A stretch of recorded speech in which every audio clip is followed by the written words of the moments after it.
completing with participants. I hope we are now audible.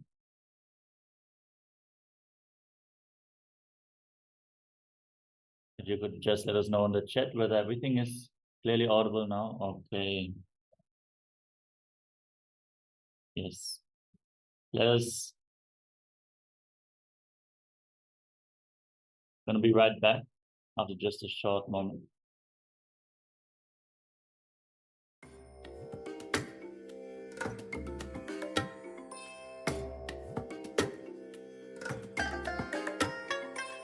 I bless you all.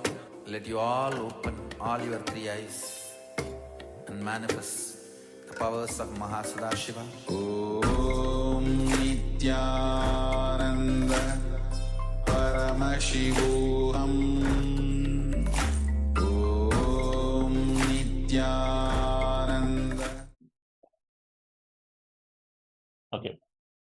Now that we are audible, let us enter into the ritual of Nithyananda Yoga.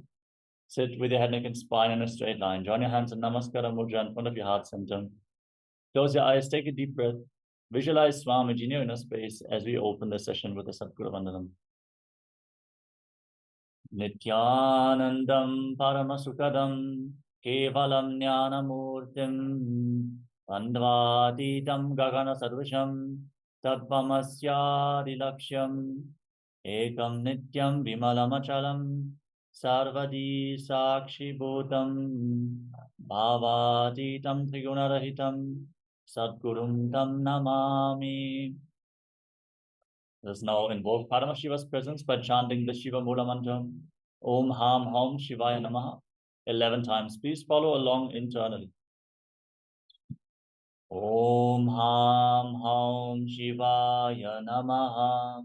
Om Ham Hom Shivaya Namaha. Om Ham Hom Shivaya Namaha. Om Ham Hom Shivaya Namaha. Om Ham Hom Shivaya Namaha. Om Ham Hom Shivaya Namaha.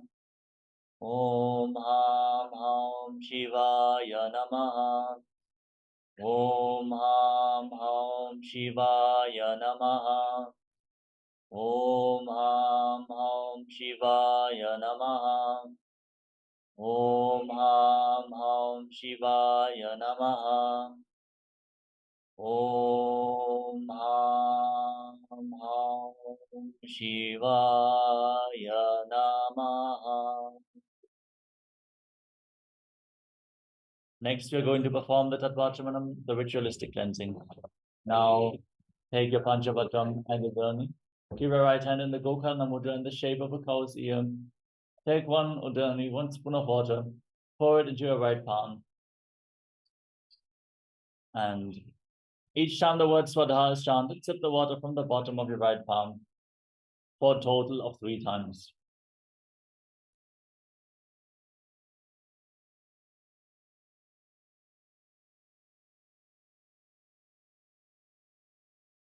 Atmadattvam chodayami svadha.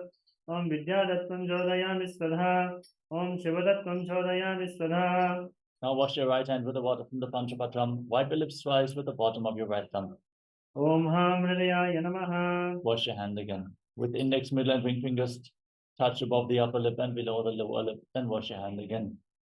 With your index finger and thumb touch your right nostril and your left nostril. With your ring finger and thumb touch your right eye, your left eye, your right ear, and your left ear. Wash your hand again. With your little finger and thumb touch your navel, your right chest, and your left chest. And with all the fingertips, touch the crown of your head, the right shoulder, the left shoulder, and your heart center. Wash your hand again. Now, place your right hand over the left. Place both hands on the right thigh. Hold the visualization of what you want to manifest. In today's ritual of Nithyananda Yoga, as we chant the Sankalpa mantra. Namo Partha Samasta Duritakshaya Dwara Bhagavad Shri Nithyananda Paramashiva Prityartham Shri Nithyanandeshwari Paramashiva Shakti Sameta Shri Nithyanandeshwara Paramashiva Prityartham Cha Adhya Purva Ukta Evam Guna Visheshena Visishtayam Asyam Shubhaditau Purna Arogya Yukta Dhragatra Yogika Sharira Siddhyartham परमशिवशक्त्याविष्करणार्थं Nityanand योगाभ्यासं करिष्ये। Now wash your right hand once more. Om Abhavasprishya. And keep your Panchabhadram and on your side, out of harm's way, so we can safely enter into the ritual of Nithyananda Yoga.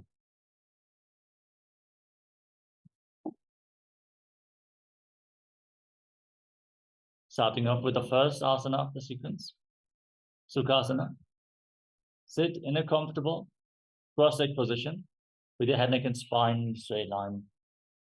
Place your hands on top of your knees in Bindu Mudra with index fingers and thumbs together. Visualize Lord Shiva in your inner space. Breathe in Samana Kumbhaka. Inhale deeply, hold your breath in your navel region. Then exhale fully. And again, hold your breath, feel the fire being kindled in your navel, rising upwards. Engage Mahamudra Bandha, the combination of the root lock, the Mula Bandha, contracting your perineal floor and pulling it in. Uddiyana Bandha, the abdominal lock, contracting your stomach muscles above and below the navel, and pulling your stomach in and up towards your spine. And the Jalandhara Bandha, the throat lock, locking your chin to the chest and internally contracting your throat muscles. Again, this forms Mahamudra Bandha. Now, internally chant the Japa Soham, visualize it rotating around your throat again and again without striking a sound. The first asana of the sequence, Sukhasana.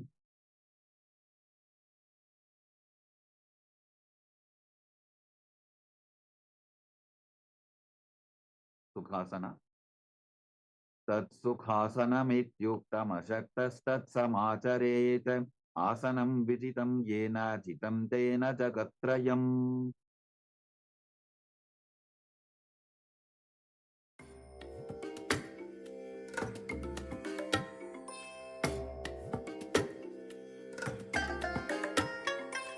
I bless you all. Let you all open all your three eyes and manifest the powers of Mahasudashiva. Om Nithyananda Paramashivoham. Om Nithyananda Paramashivoham. Om Nithyananda Paramashivoham. Om Nithyananda Paramashivoham. Om Nithyananda Paramashivoham. Om Nithyananda Paramashivoham. Om Nithyananda Paramashivoham. Yes, sorry for the technical glitch. We are now going to move on to the next asana of the sequence, Parvatasana. Now place your feet on top of opposite thighs, join your palms in Namaskara Mudra and raise your arms up straight above your head. Engage Mahamudra Bandha and visualize yourself as Mount Kailash. Parvatasana. Athavakshe Mahadeva Parvatasana Mangalam Yatkritva Sthira Rupi Syat Shatchakradi Vilopanam. Alibhasana. Now join the soles of the feet together in front and interlock your hands behind your back. Lean forward and down, bring your forehead on the ground behind your heels, gaze to the nose, engage all three bandhas and visualize Swamiji in your inner space. Purava Vidhiyahu Me Jano Ubhai Pagathali Samputatano Vishtupache Dobu Karalyavo Dachina Karso Vam Gahavo. Nadi Bhavasana. Now extend your arms out in front, cup the palms and place them on the ground in front of your feet with your forehead on the ground behind your heels. Engage all three bandhas, gaze to your nose and visualize yourself as a snake. Purava Vidhi Pari Agane Nito Hobi Kahuni Panasyo Lagagi Hath Agane Dharti Lagave Pasari Dobo Hath Ki Anjuli Kare.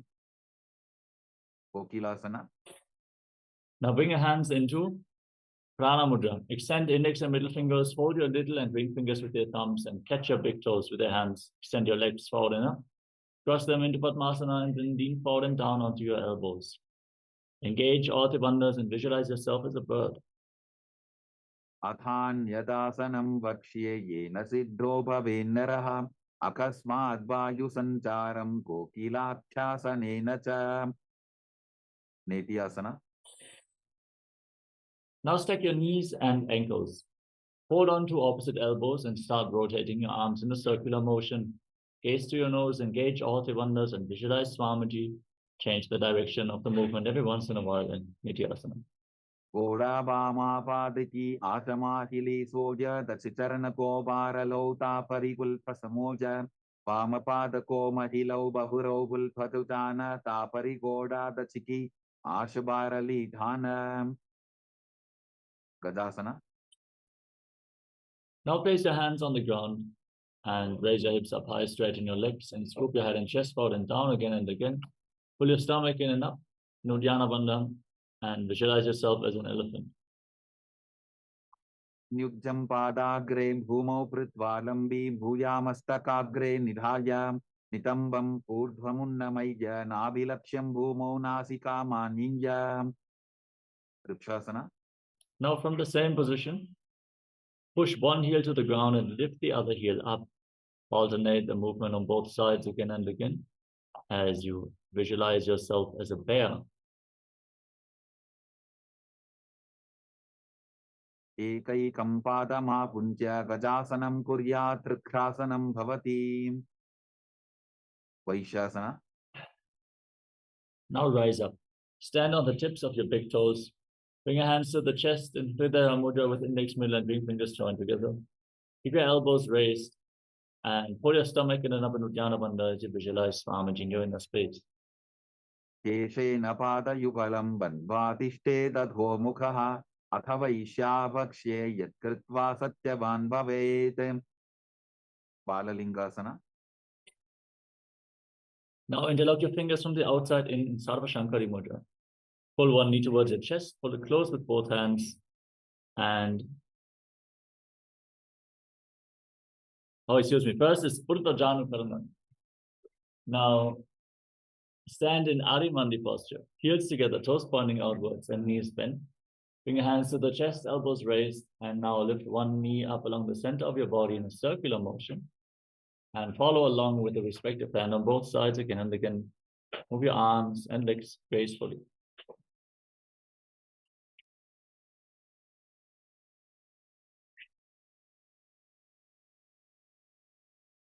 Now we move on to Balalingasana. Now interlock your fingers from the outside in Sarva Shankari Mudra and pull one knee towards your chest with both hands. Engage Mahamudra Bandha, all the bandhas, and visualize yourself holding a baby. Ekam danu urasi alingya sthatavyam balalinganam bhavati. Padabhidanasana. Now pull the foot behind towards your buttocks, holding it with both hands interlocked in Paramashivoham. Engage Mahamudra Bandha as you visualize Swamiji in your inner space. Sthitvaikasmin padatale karabhyam veshta yetanam prishte samstapya yatena padapidanamasana. Natarajasana. Now hold the sole of the foot from the inside and kick the leg back and up. Extend the other arm forward with the hand in Bindu Mudra, index finger and thumb together. And visualize yourself dancing as Lord Nataraja. Uttanapadam krauncham cha marichim virabhadrakam natarajam trikonam cha suptandushta prasarane. Balalingasana. Now pull the other knee up towards your chest with your hands interlocked in Sarva Shankari Mudra. Engage all the bandhas and visualize yourself holding a baby. Ekam janu urasi alingya sthatavyam balalingaram bhavati. Padabhidanasana. Now pull the foot behind towards your buttocks with both hands interlocked in Parashu Mudra. Engage Mahamudra Bandha and visualize Swamiji in your inner space. Sthitvaikasmin padatale karabhyam veshta yetanam prishte samstapya yattena padapidanamasana. Natarajasana. Hold the sole of the foot, kick the leg back and up, and extend the other arm forward. Lean forward, find balance, and visualize yourself as Lord Nataraja. Uttanapadam krauncham cha marichim virabhadrakam natarajam trikonam cha suptangushta prasarane. Tadasana.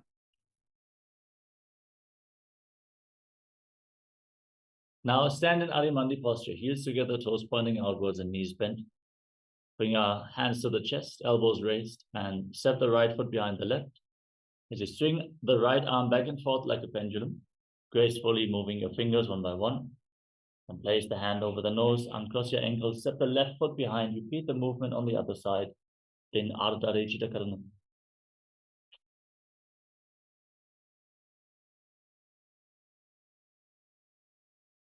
Next up is the skeleton dance. Now visualize yourself as a skeleton and shake your body intensely.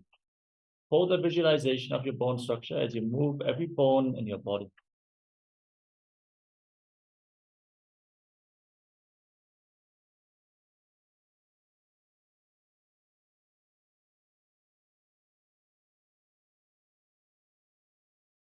Next up is Katicchina Karana from Adimandi position. Cross your arms over top of your head. Then turn your body to one side, open up your arms. Return to the center, cross the arms again, and then open them up to the other side again and again.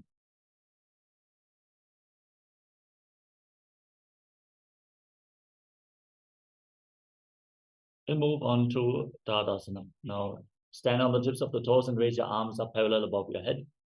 Engage Mahamudra Bandha. Visualize yourself as a palm tree and internally chant the new japa Shivoham. Mahamudra Baddha Punau Tadasana Vibhetakan Vinotanam Sada Puryadantarvatni Padipriyam. Tanasana. Now lean forward and down. Place your palms on the mat if you can. Otherwise, lean down as low as possible. You can hold onto your calves and pull yourselves down. Bring your head down closer towards your knees. As you engage Mahamudra Bandha, visualize Swamiji in your inner space. Mahamudra Baddha Punau Tadasana Vibhetakan Vinotanam Sada Puryadantarvatni Padipriyam. Tarakshvasana. Now place your palms down, step your feet back into a tall plank position. Lock your chin to the chest in Jalandhara Bandha and start rotating your head from side to side as you visualize Swamiji in your inner space in Tarakshvasana.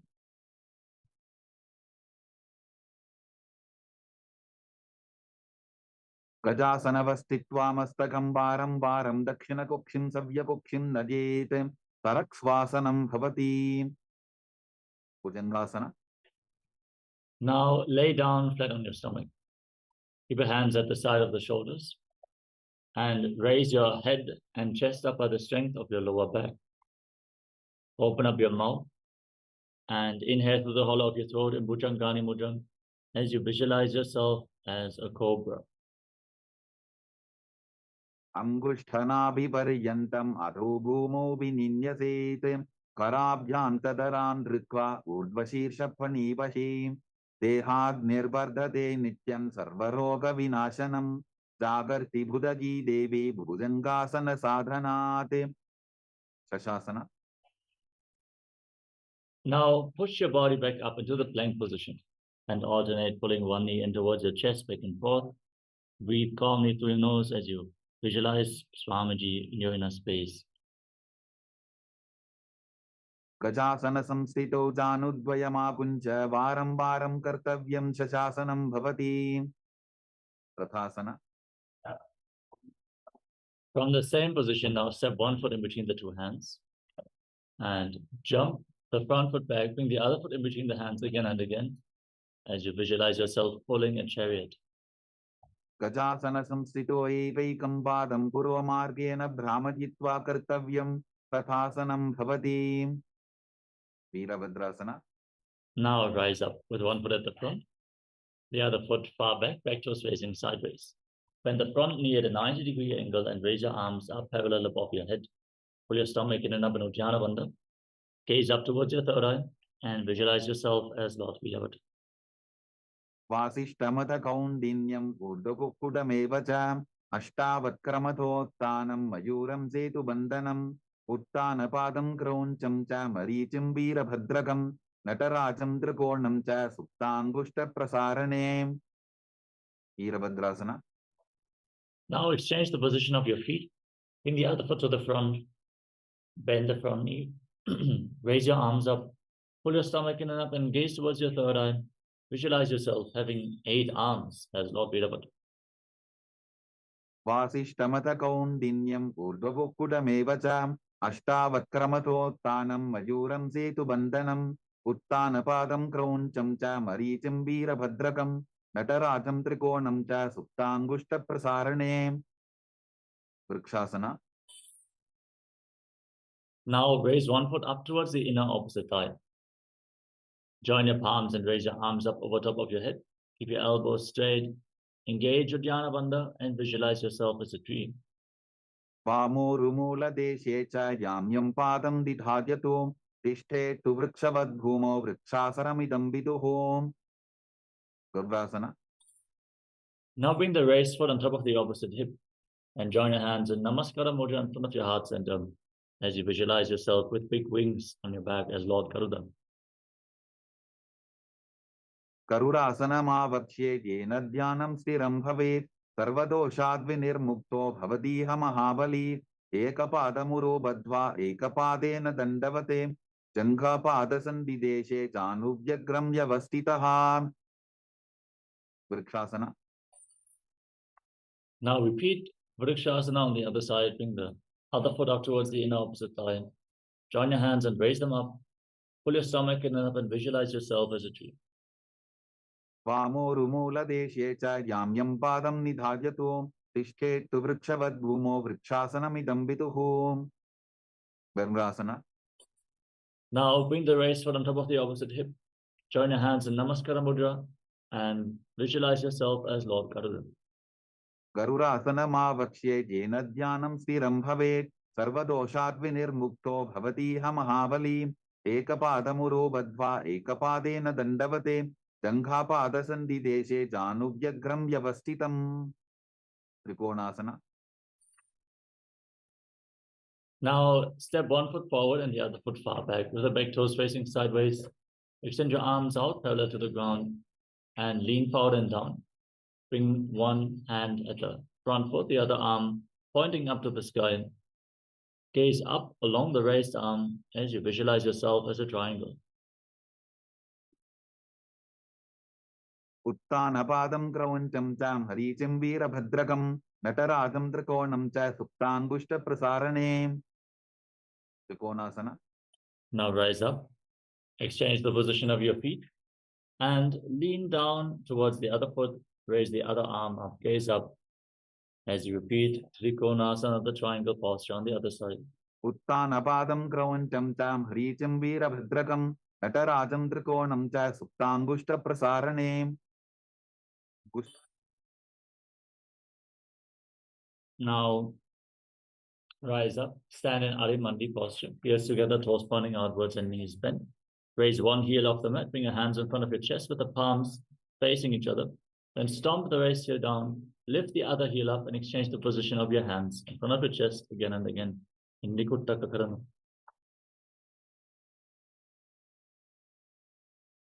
Next up is Angushtasana. Lower your body down, squat down, keep your heels off the ground and sit on the heels with your perineum. Keep your knees together, join your hands in Namaskara Mudra in front of your heart center and start buzzing like a bee on in and exhalation. In Brahmari Kumbhaka, as you visualize Swamiji in your inner space, internally chanting the new japa Sadashivoham. Tasana. Kabandhasanamityāhuः गोरक्षासनमेव च अंगुष्ठमुष्टिकं न्येयं ब्रह्मप्रसादितं तथा. Saurasana.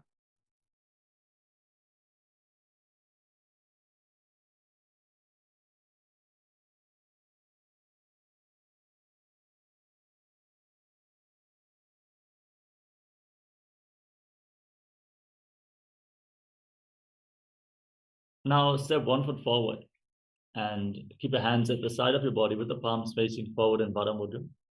Palms facing forward, fingertips barely touching the ground. Visualize Swamiji in your inner space and keep buzzing like a bee in Brahmari Kumbhaka. प्रसार्यैकं पादतलं संस्थाप्य त्वेकपादकं. Vidunanasana. Now, lean forward and down and hold onto the big toe of the front foot. in Prana Mudra and hold onto the back heel with the other hand. Balance in this position as you visualize Swamiji in your inner space. गुल्फस्थितो पादमेकं प्रसार्य तत्पादाग्रं संस्पृशेत् तत्करेण गुल्फं चान्यं धारयेत् तत्करेण धूनं पीठं चाभ्यसेत् चोभयत्र सौरासना. Now exchange the position of your feet, step the other foot forward, hands at the side, palms facing forward. Visualize Swamiji in your inner space. प्रसार्यैकं पादतलं संस्थाप्य त्वेकपादकं विदुननासना. Now lean forward and down and hold onto the big toe and the back heel as you visualize Swamiji in your inner space.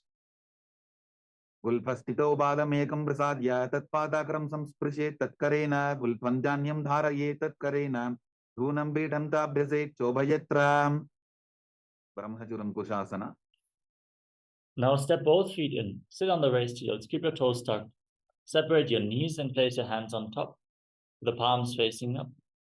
Lock your chin to the chest, gaze through the gap between the palms in Shambhavi Mudra with your eyes open wide, unblinking, as you visualize Swamiji in your inner space.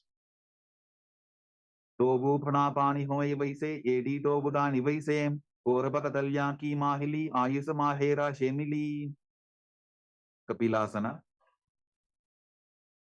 Now drop your knees to the ground. Sit on raised heels, keep your toes tucked, place your hands on your thighs, and gaze towards the tip of the nose. Put your stomach in an Uddiyana Bandha and visualize yourself as Sage Kapila Muni, Kapilasana. उभय बकथली समठहरावे तिनको माहिली core मिलावे पनापानी कुकर होय वैसे एडी टोबू जोनी निवैसे भद्रकोरकासना. Maintain the same position, but shift your gaze up towards your third eye and visualize Swamiji in your inner space. टोबू बकथली संपुट करे कोरवारिली भूपरिधरे कोरवारिली राफे ऐसे तापरी मूलद्वारिडी की बैसे सूर्यासना. Now raise your knees off the ground, join the soles of the feet together, separate your knees wide apart, bring your thumbs and little fingers together and open up your palms in Padma Mudra, resembling a lotus flower. As you raise your arms up over top of your head, gaze up through the gap between the palms, pull your stomach in and up and visualize Lord Surya in your inner space. एडी टोबू बुता तरियाने फनापानी बैठक पुनिठाने गोड़ा जंगा अधर करी रहे आडे वाम इसी विधि कहे मंडुकासना. Now drop your knees down to the mat. Place the top of the feet flat on the ground. Sit in between your heels with the toes touching behind your back. Keep your hands on the respective knees. Gaze up towards your third eye and visualize yourself as a frog as you calmly breathe through your nose in Sahaja Kumbhaka. पाद तलौ पृष्ठ देशे अंगुष्टे द्वे च संस्पृशेते चानु युग्मं पुरस्कृत्य साधयेन् मंडुकासनम् उत्तान मंडुकासना. Maintain the same seated position, but bring your hands behind your back, holding onto opposite shoulders. Pull your stomach in and up in Uddiyana Bandha. Gaze towards your third eye. Press your tongue up flat against the palate of your mouth in Mandukya Mudra. And visualize yourself as a frog in Uttana Mandukasana. मंडुकासन मध्यस्थं कोटपराभ्यां धृतं शिरः एतद्भ्येकवदुत्तानम् एतदुत्तान मंडुकं सिंहासना. Now cross your feet and sit on the raised heel. Place your hands on the knees, gaze towards the tip of the nose, stick your tongue out, and exhale forcefully through your mouth again and again as you visualize yourself as a lion. दक्षिणं सव्यपुल्फेन दक्षिणेन तथेतरं हस्तौश्च जान्वो संस्थाप्य स्वाङ्गुलीश्च प्रसार्य च भद्रासना. Now join the soles of the feet together behind your back. Keep your knees wide apart, cross your arms behind your back and hold onto your big toes in Prana Mudra. Lock your chin to the chest in Jalandhara Bandha. And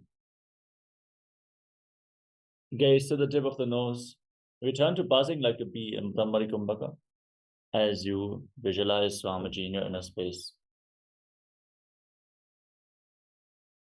कुल्फौ तवृषणस्याधो व्युत्क्रमेण समाहितः पादाङ्गुष्ठौ कराभ्यां च धृत्वा च पृष्ठदेशतः काकभुसन्ध्यासना.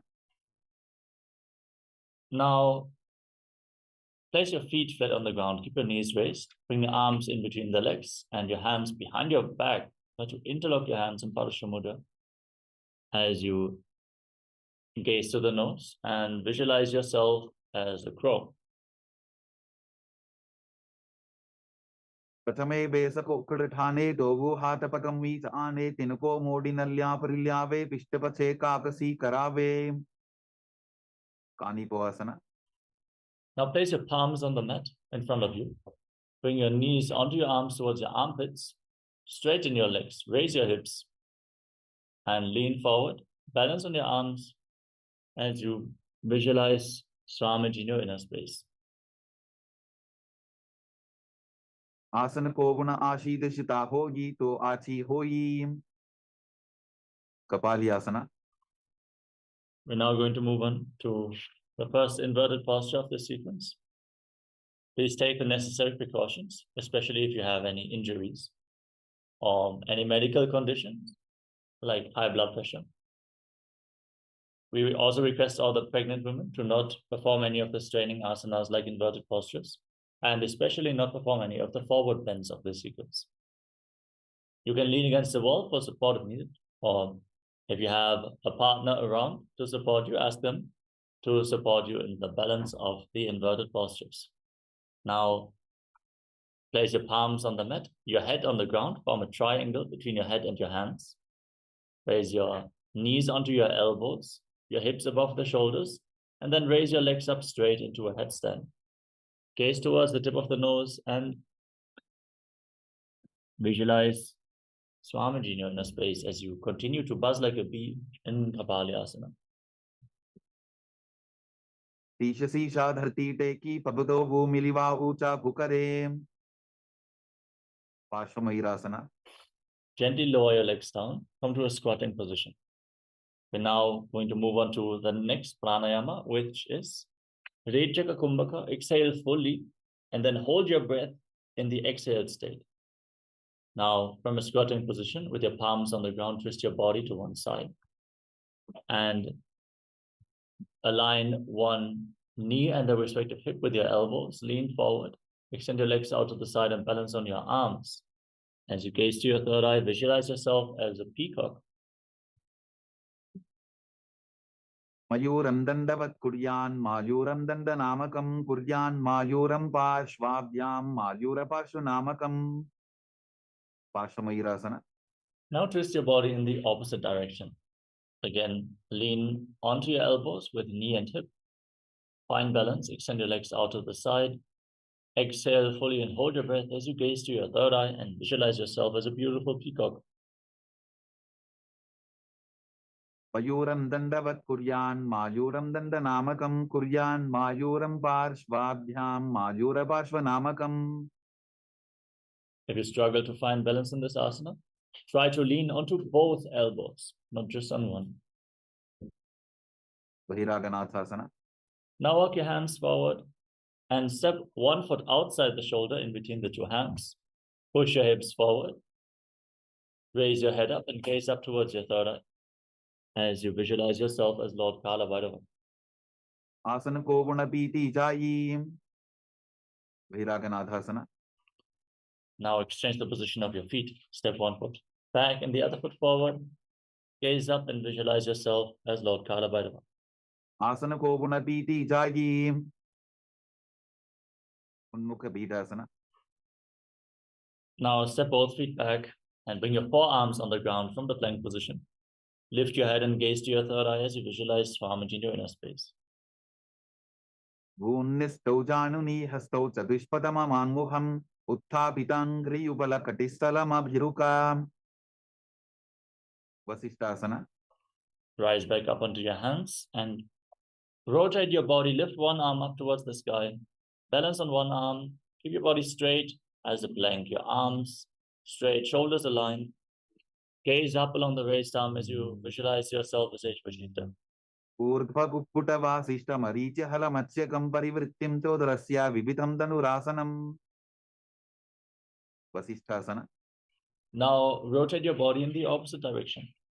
Balance on the other arm. Again, keep your body straight. Engage your core intensely. as you visualize Sage Vashishta. ऊर्ध्वकुक्कुटवासिष्ठमरीचहलमत्स्यकं परिवृत्तिं चोदरस्य विविधं धनुरासनम्. Anjaniyasana. Now come to a seated position with the legs extended forward. Bring your hands underneath the buttocks with the palms facing up. Lock your chin to the chest. Gaze towards your nose. Internally chant Mahasadaशिवोहम as you visualize yourself as Lord Hanuman. दोबो करकी उबय हथेली कोरवारली मैले बेली सो आगाने भूपरिदाशे महाने अंगुली मिलिराशे. Paschimottanasana. Now, from the same position, lean forward and down. Keep your heels slightly separate. Hold onto the big toes in Prana Mudra. And lean forward and down. Bring your head towards your knees. And engage Mahamudra Bandhan as you visualize Swamiji in your inner space.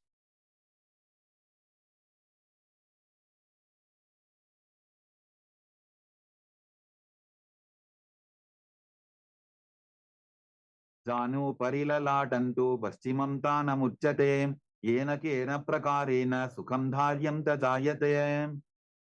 Ugrasana. From the same position, now rise up, interlock your hands around your neck, separate your knees, and lean forward and down. Bring your head in between the legs, elbows outside the knees. Visualize Goddess Kali in your inner space. स्वपाणिभ्यां दृढं धृत्वा जानुभरि शिरोन्यसेत आसनोग्रमिदं प्रोक्तं भवेदनिलदीपनं देहावसानहरणं पश्चिमोत्तानसंज्ञकं ययेत् तदासनं श्रेष्ठं प्रत्यहं धारयेत् सुधीः. Varichiyasana. Now rise up, step one foot in towards your body, heel against the perineum, knee raised, bring your arm in and around the leg and interlock your hands behind your back. Lean forward and down as you visualize yourself as Sage Marichi. उत्तानपादं क्रौञ्चं च हरीचं वीरभद्रकं नटराजं त्रिकोणं च सुप्ताङ्गुष्ठप्रसारणे. Mahamudrasana. Now drop the waist into the side and lean forward and down. Hold onto the front foot with both hands.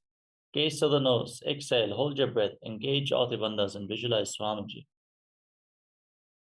महामुद्रां प्रवक्ष्यामि तन्त्रेऽस्मिन् मम वल्लभे यां प्राप्य सिद्धा सिद्धिं च कपिलाद्याः पुरागताः. Varichiyasana. Exchange the position of your feet. Set the other foot in towards the body. And keep the knee raised. Bring your arm around the raised leg with the hands interlocked behind your back. And visualize yourself as Sage Marichi. उत्तानपादं क्रौञ्चं च हरीचं वीरभद्रकं नटराजं त्रिकोणं च सुप्ताङ्गुष्ठप्रसारणे. Mahamudrasana. Now drop the waist into the side. Lean forward and down. Keep the heel against the perineum. Hold onto the front foot with both hands. Engage Ati Bandhas. Gaze to your nose and visualize Swamiji in Mahamudrasana. महामुद्रां प्रवक्ष्यामि तन्त्रेऽस्मिन् मम वल्लभे यां प्राप्य सिद्धा सिद्धिं च कपिलाद्याः पुरागताः. Vadrasana. Now join the soles of your feet together in front of your body. Interlock your fingers around the toes, pull your heels against your perineum, and push your knees down to the ground by the strength of your groin. Gaze up towards your third eye as you visualize Swamiji in your inner space. कुल्फौतवृषणस्यादः सीवन्त्याः पार्श्वयोः क्षिपेत् पादपार्श्वे तु पाणिभ्यां दृढं बद्ध्वा सुनिश्चरम्. Valipavasana. Now slightly extend your feet away from the body. Keep your toes together, heels apart, hands on the respective knees. Lock your chin to the chest and gaze to your nose. And visualize Swamiji in your inner space. पूरवचर पिड़चोक कख्यो सोयी वाही विदिचोकी जे सोयी जामे AD भिन्न जराशे अंगुल 8 अंतरो राशे. Donyasana. Now bring your feet back in towards your body. Hold the soles of the feet with all 10 fingers and lean forward and down. Place your forehead on the ground, gaze to your nose, and visualize the Yoni Mandala, the visual representation of Devi Paramashiva Shakti. दोगो पगदली संपुट करे AD मेड़ के डिंग दरे अर्धहात को अंतर राशे लीलाट पकथलियां उपरदाशे. Bidaki Pavasana. Now rise up, extend your feet away from your body. Keep your heels together, toes apart. Extend your arms out to the side and lean forward and down. Place your forehead on the ground behind your heels, gaze to your nose, and visualize Swamiji in your inner space. Puravavidhi Paripagathali Sampurta Shola Edi Milidashem. Siddha Samadhi Asana. Rise up. Bring your feet in towards your body. Keep your toes together, heels apart, and scoop your hands below the shins, palms facing up. Rest your face on the ground in front of your feet with your toes against your throat, and visualize Lord Surya in your inner space. Dogo Bagadari Sambutakare, Sole Med Aga Medhare, Ungula At Antarorashe, Edi Ko Ese Vididashe. Chiniki Pavasana. Now rise up, hold on to the feet, pull them in towards your body, and open your feet up like a book as you press your elbows onto your thighs. Gaze to your nose and visualize Swamiji in your inner space. Dogu Bagagi Edi Dhati Madiva Medharagave. Sarbrasokasana. Now place your hands on your knees, gently push them down. Pull your stomach in and up, gaze up and visualize Swamiji in your inner space. Dogu Bagadali Sambudadhare, Avane Kaizare Pasare, Gora Bhusu Lagatarashi, Hatdobu Gora Paridashe. Bhairavasana.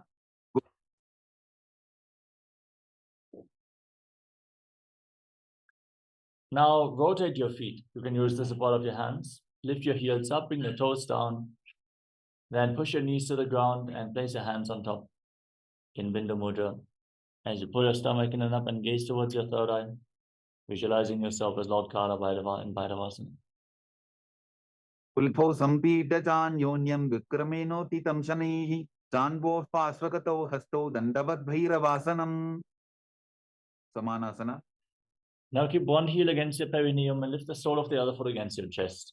Gaze up towards your third eye as you exhale and hold your breath and visualize Swamiji in Samanasana. Samanasana Mavakshe Siddhamantradi Sadhanat, Ekapadamaro Datva Gushonyalinga Vatrage. Svanasana. Now lift the leg over top of your shoulder and extend the other leg forward and up. Keep your hands at the side of the body. Gaze up towards your third eye and visualize Swamiji in your inner space. Kevalam padame kancha skandhe charope yattataha, Ekapadena Kagane Tishteta Vatrabhon. Samanasana. Now exchange the position of your feet, bring the other heel against your perineum and lift the sole of the other foot against your chest. Gaze up as you visualize Swamiji in your inner space. Samanasana Mavakshe Siddhamantradi Sadhanat, Ekapadamaro Datva Gushonyalinga Vatrage. Apanasana. Lift the leg over your shoulder and extend the opposite leg forward and up with your hands at the side. Visualize Swamiji in your inner space as you gaze to your third eye. Kevalam padame kancha skandhe charope yattataha, Ekapadena Kagane Tishteta Vatrabhon. Vomkhasana. Now stack your knees over top of each other. Keep your heels outside opposite hips. Interlock your hands on top of your knees. Gaze towards the tip of the nose as you visualize the face of a cow, which this asana resembles. Gomukhasana is the cow face posture. Hiss through your teeth on the inhalation, through your mouth, insert Karikumbhaka, as you internally chant Om Nithyananda. Sabve Dakshinabul Phanto Prishtaparshvin Yozajete Dakshine Pitata Sadyam Gomukham Yatham. Anasuyasana. Now hold on to your big toes in Prana Mudra and pull your stomach in and up. In Uddiyana Bandha, visualize yourself as Rishika Anasuya as you gaze to the tip of your nose. Dasinakodo Nicho Thane Babota ke upar aane Goda Sandhi Milave Bhari Ada Patpunite Sandhi Pasari. Anusuyasana 2. Now interlock your hands behind your back and lean forward and down. Try to touch your nose to the ground as you bring your chin over the knees. Gaze to your nose, visualize Rishika Anasuya. Dimana Koda ki Sandhi Uprita Bagoda ki Sandhi Milai Rashe Gora Sule Pakatalyaro Aravai Sudha Rashe. Garvasana 2. Now rise up. Place the right foot flat on the mat, left heel against your perineum, hands on the respective knees. Gaze to your nose and visualize yourself as Lord Garuda. Tavo Bakamodi Edi Bahila Vilpamulatvarani Saide. Naradasana. Now sit on the heel. Interlock your fingers around your neck and twist your elbows outside the raised knee. Gaze up to your third eye and visualize yourself as Sage Narada in Naradasana. Pishtijavam Bagdali Keri Bhuparita Hilava Veveri Goda Suro No Hejogi the Chipashitira Shesogi Matsibhitakasana. Now place the left foot on top of the right thigh. Hold onto the right shin and the right big toe in Prana Mudra. Gaze towards the tip of the nose and visualize Matsya, the fish avatar of Lord Vishnu. Vamena Vamangushtanto Grihitam Majjavitakam Yori Vamena Sambhidya Mehdrathupari Dakshinam. Vomkhasana. Now slide your knees over top once more. The other knee on top this time. Hands interlocked on top of the knees in Gomukhasana on the other side. As you visualize the face of a cow and gaze to the tip of the nose. Sabve Dakshinabul Phanto Pristapachvin Yojayete Dakshine Titata Sadyam Gomukham Yatham. Anasuyasana. Now hold onto your big toes, pull your stomach in and up, and visualize yourself as Rishika Anasuya as you continuously breathe and sit Karikumbhaka. Hiss through your teeth on the inhalation. दक्षिण कोटो नीचो ठाने बाबोता के ऊपर आने गोड़ा संधि मिलावे भारी आड़ा पद बुनिदे संधि पसारी. Anusuyasana 2. Interlock your hands behind your back and lean forward and down as low as possible. Touch your nose to the ground. Maintain the visualization of Rishika Anasuya. जीमरा कोदा की संधि उपरिडा बागोड़ा की संधि मिलाई राशे गोड़ा से उले पकतल्यारो आरवाई सुधा राशे. Garvasana 2. Now place the left foot on the ground and the right heel against your perineum. Hands on the knees, gaze forward, gaze to the tip of the nose as you visualize yourself as Lord Garuda. Davo bakamodi yedi bahila vilpamula dvarani saide. Naradasana. Rise up onto your heel with your perineum and interlock your fingers around your neck. Twist your elbows outside the raised knee and gaze towards your third eye as you visualize yourself as Sage Narada. Pishtijavam Bagdali Keri Bhuparita Hilava Veveri Goda Suro No Hejogi the Chipashitira Shesogi. Matsibhitakasana. Now place the right foot on the left thigh. Keep the left knee raised. Hold onto the left shin with the right hand and the left big toe with the left hand in Prana Mudra. As you gaze towards your tip of the nose and visualize Matsya, the fish avatar of Lord Vishnu. Vamena Vamangushtanto Grihitam Majjavitakam Yori Vamena Sambhidya Mehdrathupari Dakshinam. Matsyendrasana. Now extend your legs out in front and place the left foot on the right thigh, raise the right knee, twist your left elbow outside the raised knee with the hand by the neck, the right hand on the ground behind you. Gaze up towards your third eye as you visualize Sage Nithyananda. Uderam Paschima Bhasam Kritva Tishtati Yattataha Nambrangam Vamapadam Hi Takshachanu Parinyaset. Ubasana. Now extend the front hand down towards the foot, hold onto the big toe with the elbow outside the raised knee. Place the other hand on the respective ear, turn your back, gaze up towards your third eye, and visualize yourself as a camel. Asana ko guna jholo jaye.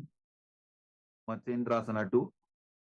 Now drop the hand from the ear to the ground behind you. Keep holding on to the front foot as you gaze towards your third eye and visualize Sage Nithyananda.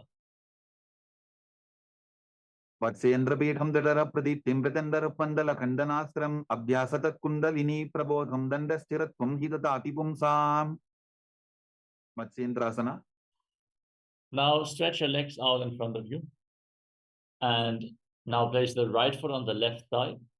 Place the left foot flat and twist the right elbow outside the raised knee.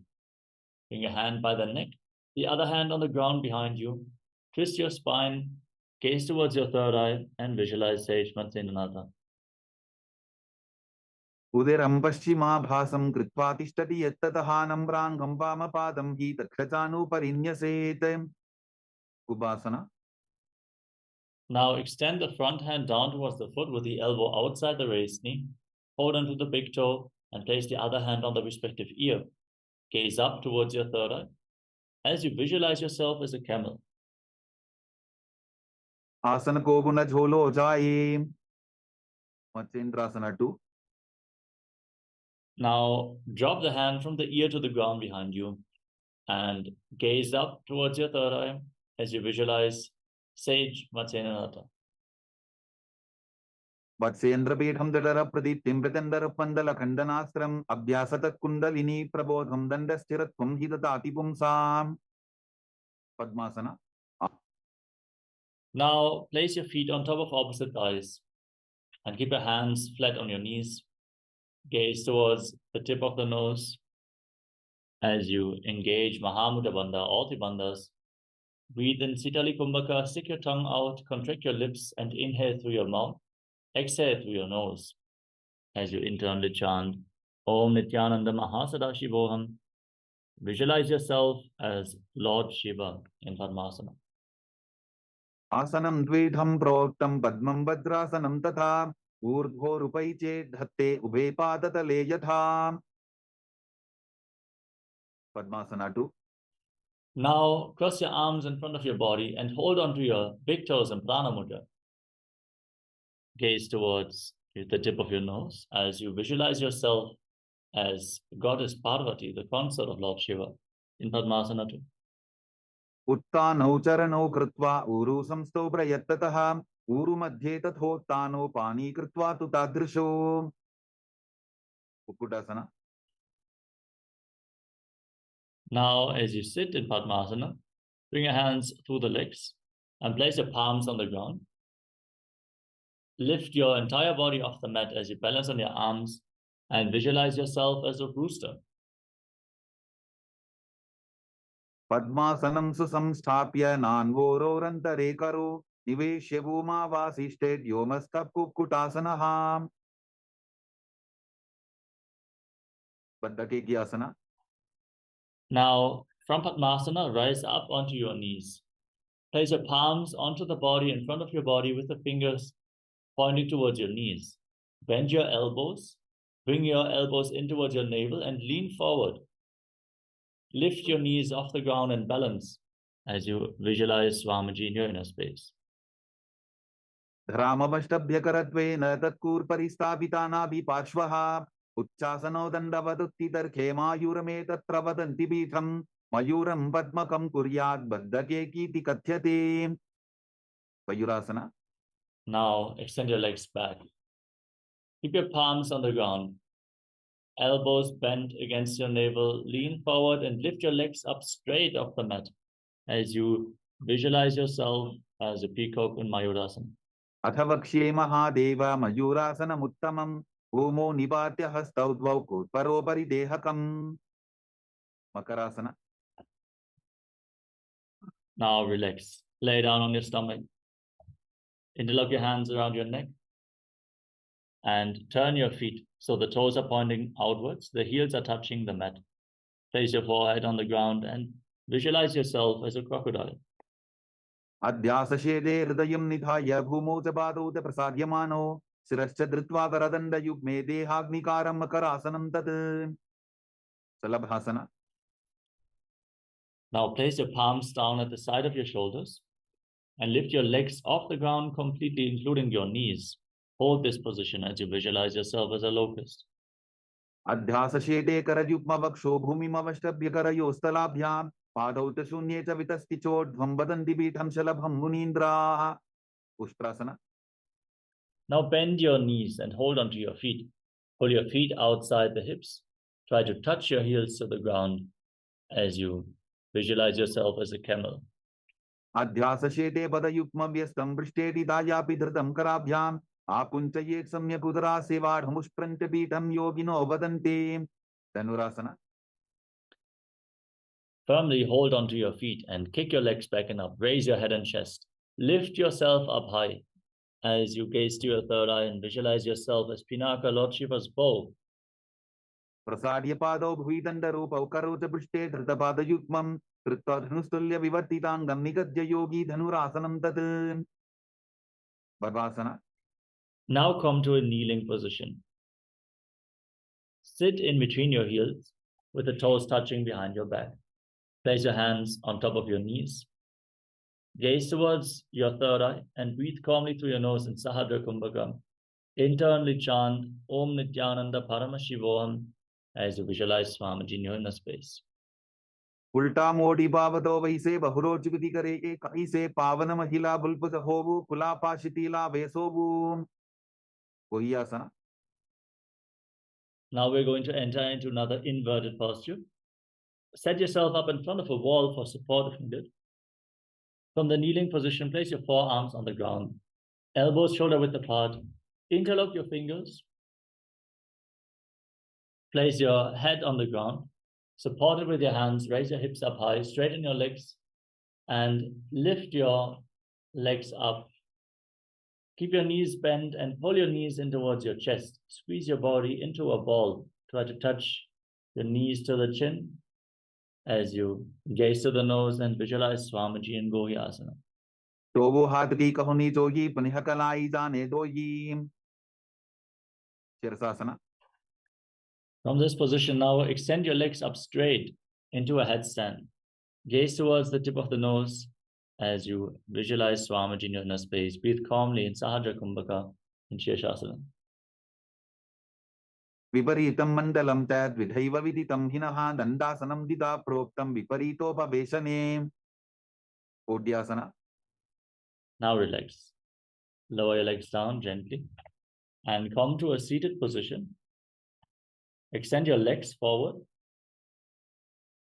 and get ready to enter a sequence of rapid exhalations as you contract your abdomen and push the air out of your lungs again and again throughout the next few asanas, starting off with Podyasana. Hold onto your calves and extend your legs forward and up and visualize Swamiji in your inner space. तो वो हाथ पक बाहर आने गोरा तरे काकसी ठाने अंगुष्ठ पिंडली लगता धरे चरण उभे आकाश दिशी करे. परिभाषना. Now bring your hands behind your back. Hold on to opposite shoulders. Keep your legs raised. Gaze up towards your third eye. Keep rapidly exhaling as you visualize yourself as a mace. उत्तान शयनं कृत्वा पादौ मिलित्वा प्रसाद्य नितम्बं भूमौ स्पृष्ट्वा हस्ताभ्यां कन्दरां बद्ध्वा. नौकासना. Now extend your arms out in front, parallel to the ground. Gaze up towards your third eye and visualize yourself as a boat. उत्तान शयनं कोटपराभ्यां भूमिं वष्टद्य हस्तो नितम्बं निधाय. रुद्रासना. Now scoop your hands below the feet. Hit the soles together and pull your feet against your chest. Rapidly exhale as you gaze to your nose and visualize yourself as Lord Rudra. पगरली संपुट करी हाथस्य उपक उचाई पकाका अंगूठा दोबो लेवो परलिका नीतालवे. उन्मुख पीठासना. Relax. You can breathe calmly now. Place your feet on the ground and lay down with your knees raised. Place your palms on the ground just behind your heels and push your hips up high. Lock your perineum, lock your throat, push the air upwards, but prevent it from escaping. As you hold your breath intensely, in Murcha Kumbhaka, gaze to your nose and visualize Swamiji in Unmukha Pitasana. ऊर्ध्वे तजानुनी कृत्वा शवित्वोर्ध्वमुखं तथा उत्थाप्य हस्त. All the way to the Sahasrara Chakra. Relax, completely unclutch from all the movements of your body, internally and externally. Visualize that your body is dead and Swamiji is liberating you. Internally chant the Mahavakya, Om Nithyananda Paramashivoham in Shivasana.